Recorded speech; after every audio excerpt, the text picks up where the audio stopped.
Bago pa gumising ang pagbilaw, gising na ang kanyang mga kamay. Sa kusinang maliit, sa liwanag ng bumbilyang pagod, pinupunasan niya ang dahon ng saging. Isa-isa, dahan-dahan, para bang may kinakausap na alaala. Kasi kailangan mauna ako sa araw para maaga makaluto at maaga makabinta at para may pambaon yung anak ko at may gastusin sa araw-araw. Ay, sana yan na rin. At pagising ko alam ko may pamilya naghihintay sa akin. Una, ang niyog, puti at sariwa. Ang alangan, makapal, mabango, mapagkalinga. Ang alimango at hipong ilog, dala ang alat ng dagat at kadalisayan ng ilog. Ang bawang, sibuyas, luya, mga munting apoy bago pa sumiklab ang kalan. Basta ang nasa isip ko yung makaraos kami, pangaraw-araw. Nakakapasok ang mga bata. Pero habang tumatagal, naisip ko na parang nakaka-absorb ako. Naibigay ko yung pangailangan ng anak ko sa eskwelahan. Ang kanyang opisina ay ang linang. Ang kanyang mesa ay ang sangkalan. Ang kanyang oras ay madaling araw. At ang kanyang puhunan, tiyaga.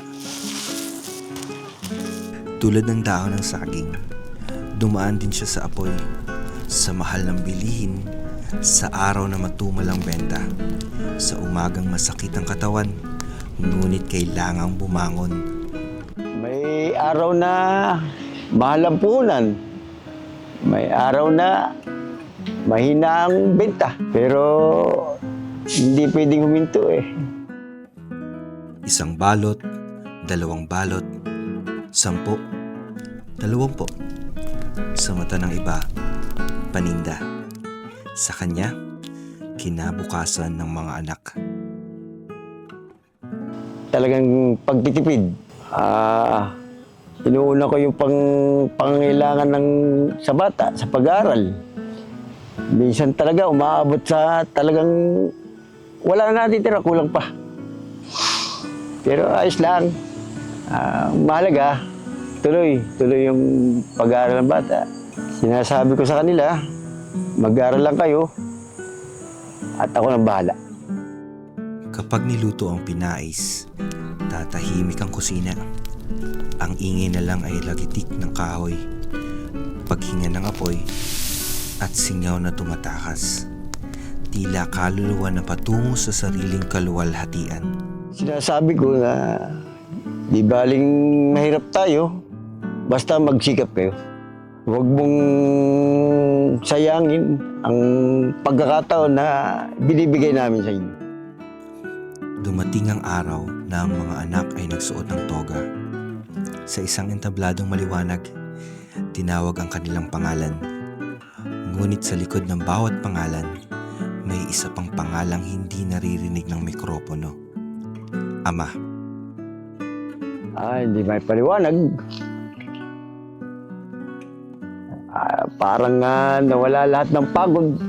Nang umakyat sila sa entablado, parang ako na rin yung umakyat. Hindi man ako nakatapos. Parang kasama nila ako sa pagtatapos. Sa pagbilaw, ang tagumpay ay hindi lagi may parada. Minsan, nakasabit lang ito sa dingding, katabi ng lumang litrato ng pamilya. Ang pinais, ang bumuhay sa amin, ito ang aming naging daan para makatapos yung mga anak ko.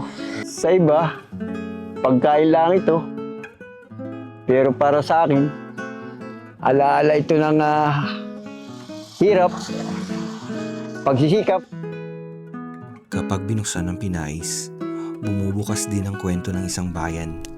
Hindi lang kulinarya ang kultura, kundi alaala, hanap buhay at pamanang pagbilawin.